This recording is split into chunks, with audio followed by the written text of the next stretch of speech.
Компьютердик тесттин суроолору дагы сайтта турат. Буга алдын ала дайынданып келишет, анан кийин тестке кире беришет. Бул жерде мына эки адам сүйлөшүп атат. Анан кимдир бирөөгө мындай оорураак суроо бериши мүмкүн, кимдир бирөөгө жеңил суроо берилиши мүмкүн. Компьютердик тестте жалпы 1,5 миңдей суроо бар.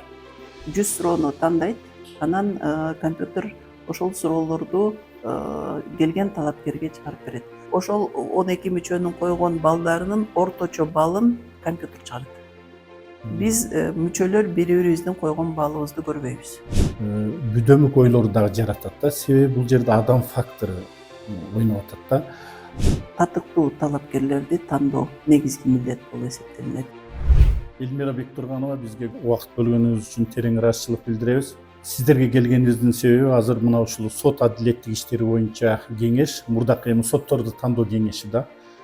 Ушул кеңештин иши боюнча сиз менен баарлашалы дедик. Сотторду тандоодо бул өзүнчө бир өтө чоң маанилүү бул функция да. Анан ушул жерде бул баш аты болуп эсептелет. Анан ошол сотторду сиздер кандайча тандайсыздар, кандай критерийлер менен ушул сотторду тандоо процесси кандайча жүрөт, ушул боюнча айтып берсеңиз. Рахмат. Саламатсыздарбы? Кеңештин негизги милдети болуп бул Кыргыз Республикасынын жогорку сотуна, Кыргыз Республикасынын Конституциялык сотуна, ошондой эле Кыргыз Республикасынын жергиликтүү сотторуна, бул областтык, райондук жана шаардык соттор кирет. Ошол бош орундарга талапкерлерди тандоону жүргүзүү жана анын жыйынтыгы боюнча алынган балдарынын жогорулугуна жараша Кыргыз Республикасынын президентине жергиликтүү соттордун судьяларын дайындоону сунуштоо, ал эми Кыргыз Республикасынын жогорку сотуна жана Конституциялык сотуна талапкерлерди сунуштоо, андан ары жогорку кеңешке сунуш кылуу үчүн.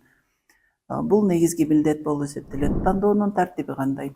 Тандоонун тартиби бул Кыргыз Республикасынын сот адилеттик иштери боюнча конституциялык мыйзамдын жана Кыргыз Республикасынын судьяларынын статусу жөнүндө конституциялык мыйзамдын негизинде жүргүзүлөт. Ал мыйзамдардын негизинде Кыргыз Республикасынын судьяларынын кеңеши тарабынан жобо иштелип чыккан тандоо жүргүзүү боюнча, ошондой эле Кыргыз Республикасынын сот адилеттик иштери боюнча кеңештин регламенти бар. Ошол жоболордун негизинде иш алып барылат. Тандоонун тартиби боюнча токтоп кетсек, бул тандоо жүргүзүлөт ушул судьялык кызматка талапкер болгон адамдардын биринчиден кесиптик деңгээлин аныктоо, алардын жүрүм турумун аныктоо жана ошо Кыргыз Республикасынын мыйзамдарында негизи судьяларга карата жогору талаптар койгон. Ошол талаптарга туура келеби, келбейби, ошол эле судьялар кеңеши тарабынан бекитилип берилген критерийлер бар тандоонун. Ошол коюлган талаптардын негизинде тандап, анан өткөрүлгөн тест өткөрүлөт, биринчи компьютердик, андан кийин маектешүү өткөрүлөт. Ошонун негизинде алынган балдарына жараша татыктуу талапкерлерди тандоо негизги милдет болуп эсептелинет.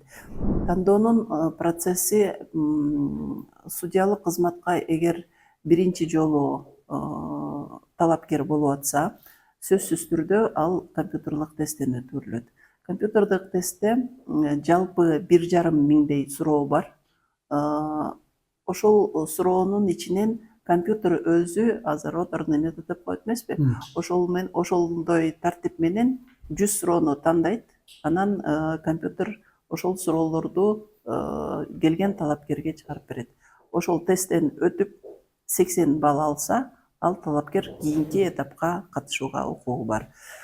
80ден ылдый балл алып калган талапкер кийинки этапка катыша албайт. Кийинки этап деген бул ошо баарлашуу жана жазуу жүзүндө тапшырманы аткаруу.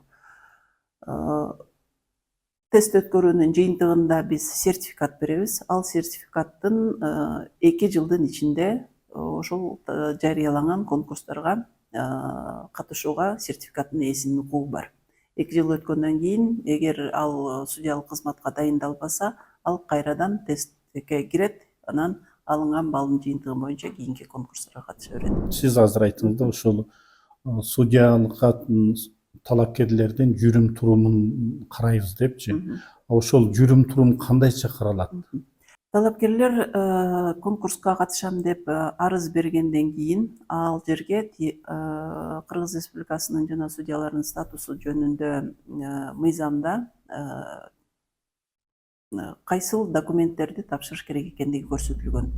Анын ичинде жогорку билими жөнүндө документ болуш керек, эмгек стажын тастыктаган эмгек китепчеси болуш керек. Андан сырткары ошол иштеген жеринен кандай мүнөздөлөт, ошол мүнөздөмө беришет. Өзү менен чогуу иштеген болобу же башка адамдар болобу, ал киши жөнүндө кандай пикирде өзүлөрүнүн пикирлерин бере алышат, иштей алат, иштей албайт Ал деп. пикирлерди кимдер алат? Өздөрү алып келип беришет. Өзүлөрү алып келип беришет. Же болбосо биз конкурс жарыяланып, анан арыздар берип бүткөндөн кийин ошол ким арыз берсе, алардын тизмесин сайтка жарыялайбыз. Ошол сайттан көрүп, жарандар да өзүнүн пикирин жиберүүгө укугу бар. Жарандар болобу, юридикалык жактар болобу. Сиздер ошолорго көңүл бурасыздар. Ошолордун бардыгын көңүл бурулат. Кийин жана конкурстук тандоо өткөрүлүп атканда аларга жараша балдар коюлат. Ошо кимдер талапкер боло алат? Анан кандай ошол болуш үчүн мындай эмгек стажы кандай болуш керек? Талапкер болуш үчүн биринчиден юридикалык билими болуш керек, жогорку. Азыркы мыйзамдын талабы боюнча, эгер бакалавр, магистр деген степень менен болсо, сөзсүз түрдө бакалавр болуш керек юридикалык кесип боюнча жана магистр болуш керек юридикалык кесип боюнча. Мурунку мыйзамдар, билим жөнүндө мыйзамдар боюнча, мурунку дипломдордо юрист деп эле берилчү, ал дипломдор дагы жарайт. Бирок эгер азыркы бакалавр жана магистр деген эки тартип менен өтсө, анда экөө тең болуш керек. Эгер бирөөсү бакалавр экономический болуп калып, багыты, а экинчиси юриспруденция болсо, бул талапкер дагы катыша албайт. Мыйзамдын талабы боюнча сөзсүз түрдө бакалавр дагы юрист болуш керек, и магистр дагы юридикалык билим болуш керек. Бул эң жогорку биринчи талап. Андан сырткары жергиликтүү соттун судьясы болуш үчүн сөзсүз түрдө 5 жылдык юридикалык стажы болуш керек. Кайсыл кызматтар юридикалык стажга кирет, ал судьялардын статусу жөнүндө мыйзамда толук көрсөтүлгөн. Ошол суд системасында иштеш керек, анан ошондой эле сөзсүз эле эмес. адвокаттар дагы боло алабы? Адвокаттар дагы, нотариустар дагы, юридикалык отделде бөлүмдөр бар эмеспи? Ошол юридикалык бөлүмдөрдө болуп иштегендердин бардыгы келип катышууга укугу бар. Сиздер ошол сынакты өткөрүү боюнча жарыя кылганда, ошол бош орундар болгондо гана жарыялайсыздарбы же мындай кадрдык резерв дагы түзөсүздөрбү негизи?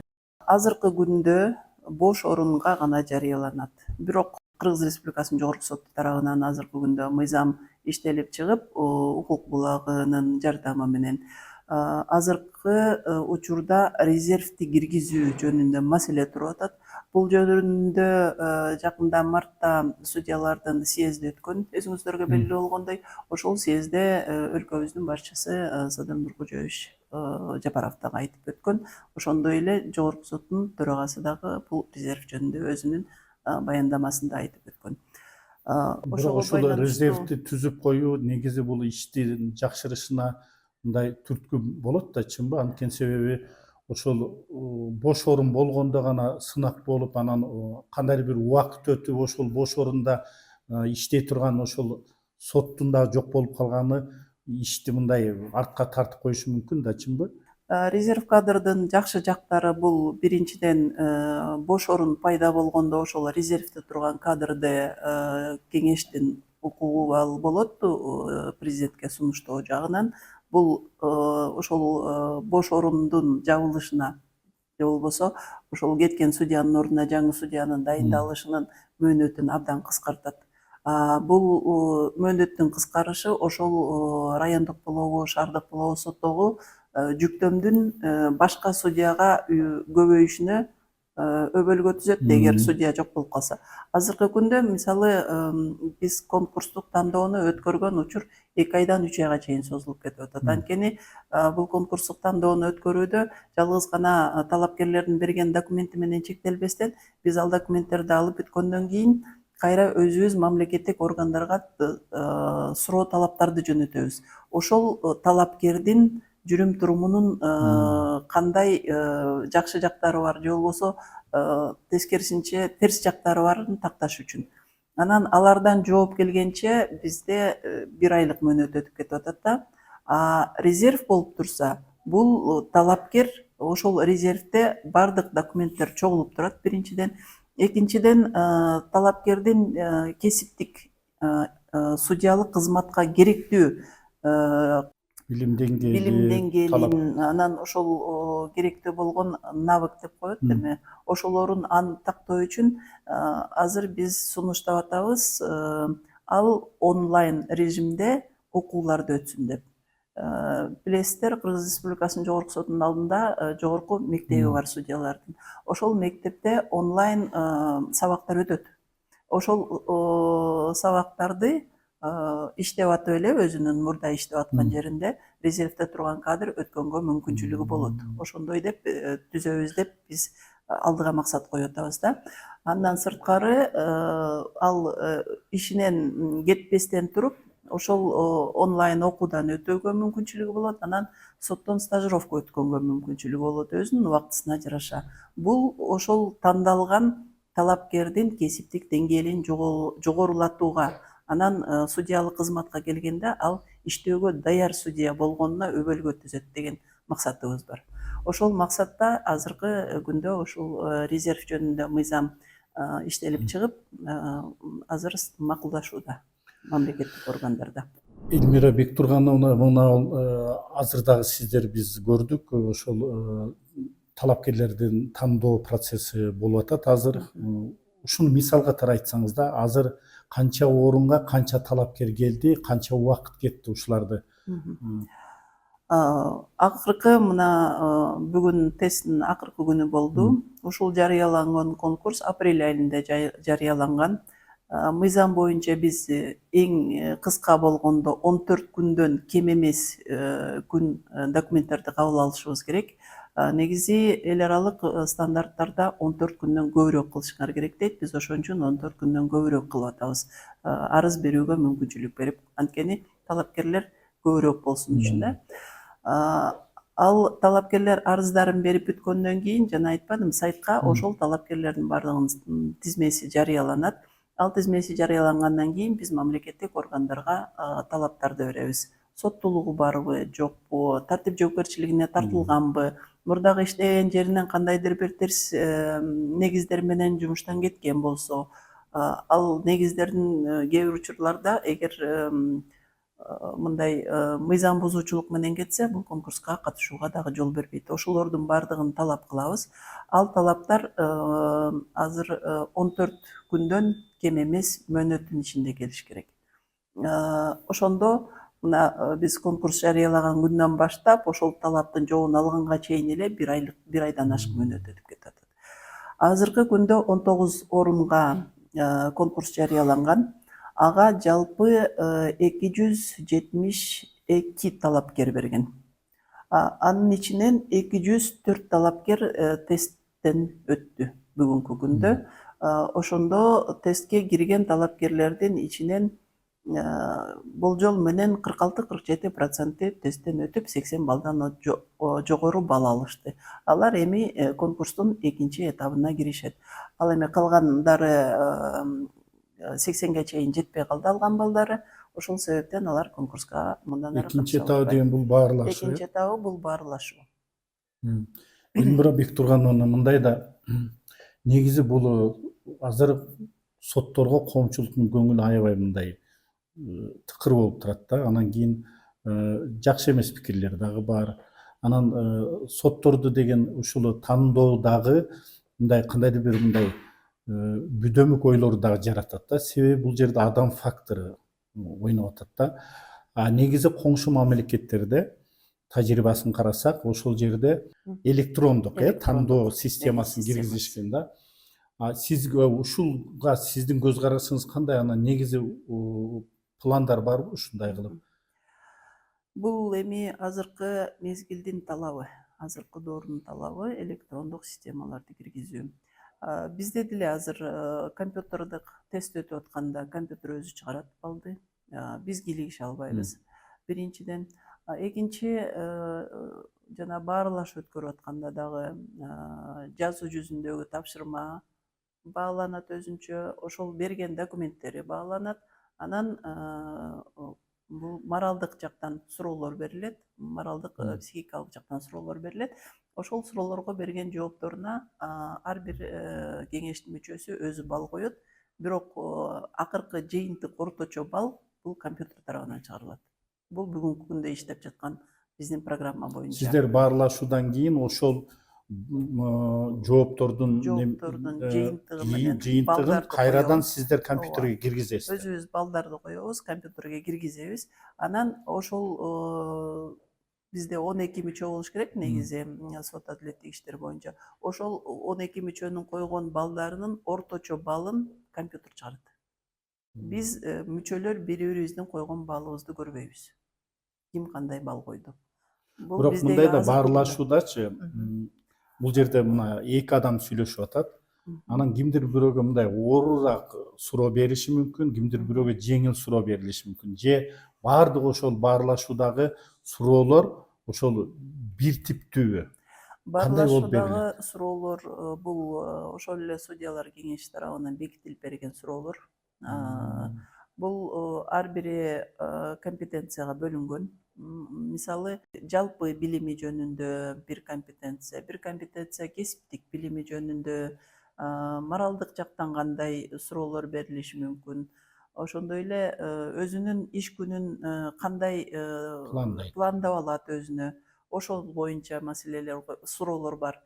Биз ошол бекитилип берилген суроолордун чегинде гана суроо бере алабыз. Ал суроолордун баардыгы сайтта жарыяланган. Ага талапкердин өз учурунда дайындалып алууга мүмкүнчүлүгү бар. Алдын ала эле даярданып алса болот. Алдын ала дайындалууга мүмкүнчүлүгү бар. Компьютердик тесттин суроолору дагы сайтта турат. Буга алдын ала дайынданып келишет, анан кийин тестке кире беришет. Бул ар бир адамдын өзүнүн кандай ушул койгон максатына судья болом деп дайындыгына жараша болот. Сиздин жана сурооңуз бар эле, адамдык фактор кандай? Бул чынында өтө оор маселе болуп атат азыркы күндө. Адамдык фактордун жыйынтыгы көп таасирин берип коюп атат деген сөздөр дагы көп болуп атат коомчулукта.